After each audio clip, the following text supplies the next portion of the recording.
I was only 17.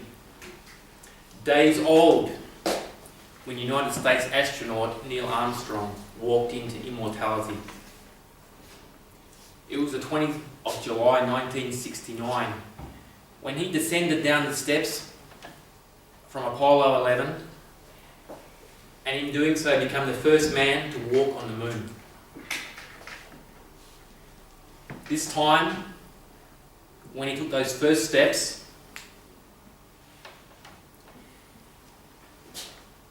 and he uttered those famous words that we all know: one small step for man, one giant leap for mankind.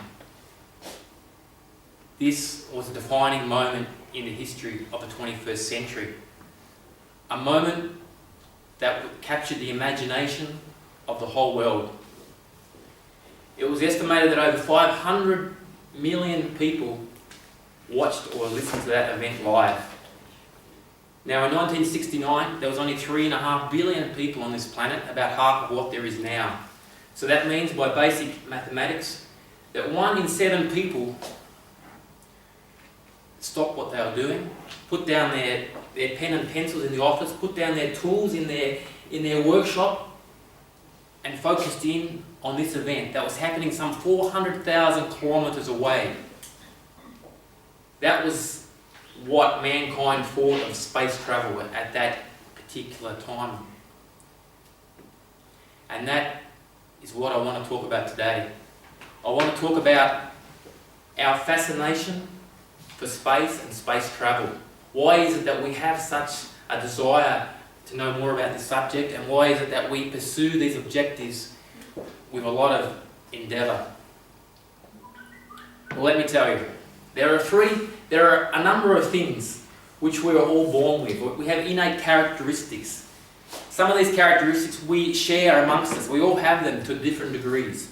Well, it's 3 of these innate characteristics which are the predominant reasons why we have this fascination with space.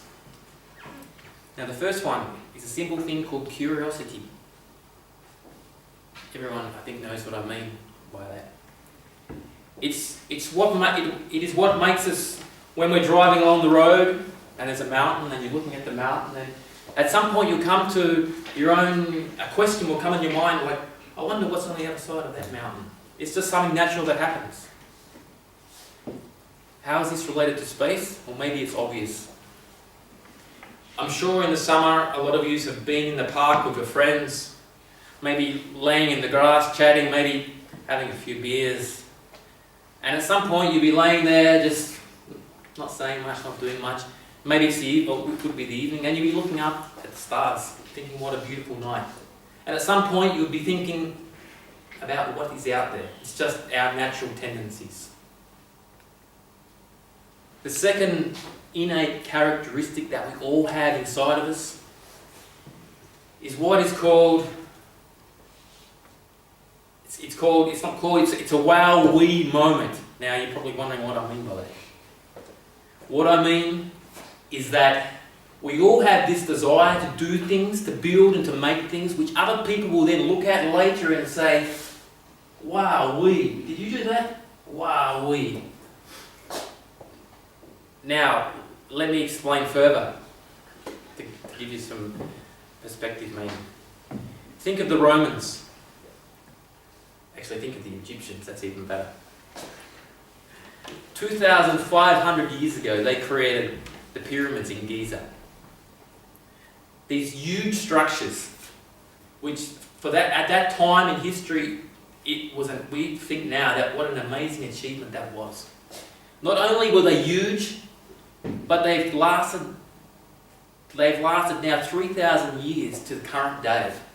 I know that most of us here, at some point we've read or listened or said ourselves to our friends, maybe like, God, those Egyptians, weren't they just amazing people? Wow, what did they do? You could also look closer to history with something like the Sistine Chapel. Who here has been to Rome and seen the Sistine Chapel? Anyone? What's your impression, Gorga? Did you have some? Tell me, did you have a... I had a wow-wee moment. A wow-wee moment, there you go. I've been there, I've seen it. The frescoes on the walls, correct me if I'm wrong, Tom, the Michelangelo Last Supper on the ceiling.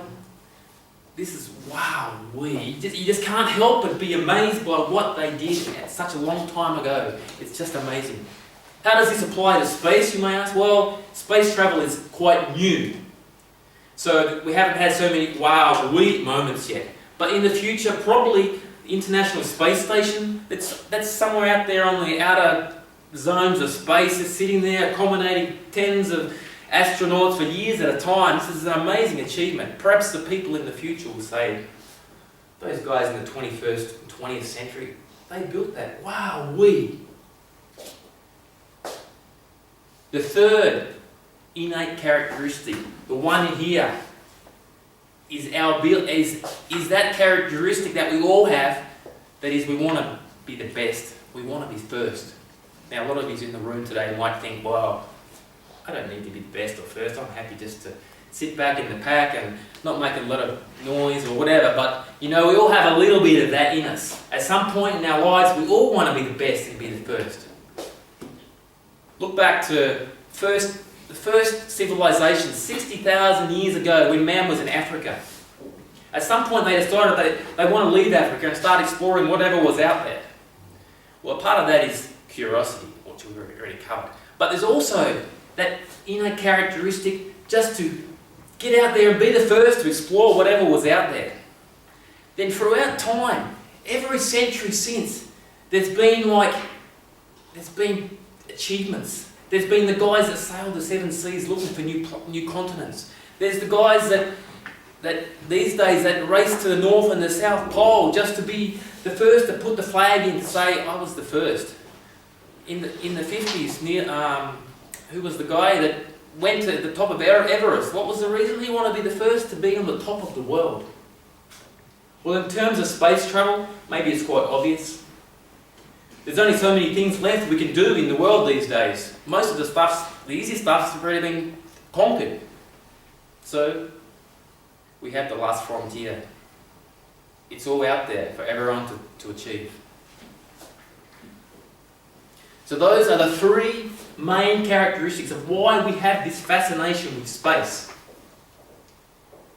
I want to conclude by posing a question to everybody. Basically, I've said that these attributes are all in our DNA. It's like our birthright. But at some point, we have to say to ourselves, do we have a right, or do we have, at what point do we say that we don't have to follow this dream? At what point is enough? There's so many resources that we put into space travel, resources that potentially could put in other areas, that we just need to sit back down and think, what are we doing? Maybe in the 60s and the 50s it was a good time for space travel. Maybe it was seen as being the best thing to move man forward. But today, look at the world that we live in, for crying out loud. Ever since the Industrial Revolution 300 years ago, we've been on this quest to wipe out our planet, bulldozing jungles, extracting minerals like there's no tomorrow. Mother Nature cannot replenish Earth fast enough. So we need to civilization needs to look in the mirror, I think, and say, we have an obligation to our future, to our next generation, to look after our planet. Do we look after what we have here and try and protect it? Or do we follow our fanciful dreams up there?